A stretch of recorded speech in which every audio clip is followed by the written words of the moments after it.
গ্রামে টিনা ও তার তোতা পাখি মিনা দুজনে একসঙ্গে খেলা করতো। সে টিনা দৌড়তে দৌড়তে ঠাকুমার কাছে গেল এবং কিছু খাবার চাইলো। তার ঠাকুমা তাকে খাবার দিল। খাওয়া দাওয়ার পরে তার বাবা বালতি হাতে কোথায় চলে গেল।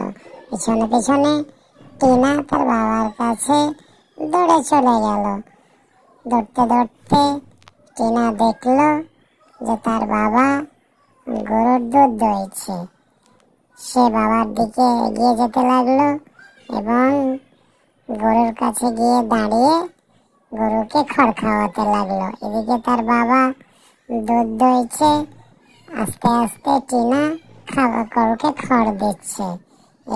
এইভাবে টিনা গরুকে খড় দেয়, ওর বাবা দই দই দুধ অনেকক্ষণ দুধ দেওয়ানোর পরে গরুটা এক বালতি দুধ দেয় এবং সেই দুধ নিয়ে টিনার বাবা চলে গেল।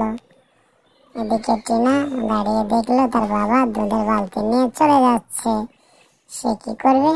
সে মিনাকে সঙ্গে করে নিয়ে আবার খেলতে গেল মাঠের দিকে।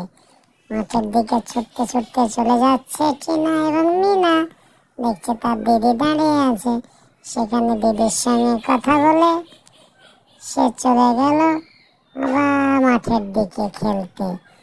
মাঠের দিকে ছুটতে ছুটতে সে দেখতে পেল একটা মরগ ঝরে ভরা এবং সেখান থেকে তাকে তাড়িয়ে নিয়ে মরগটি ধরতে গেল। তারা দুজনেই দৌড়াদৌড়ি করছে, কিন্তু মরগটিকে টিনা ধরতে পারছে না। মরগটি এদিকে দৌড় মারে, টিনা মরগের পেছন পেছন দৌড় মারতে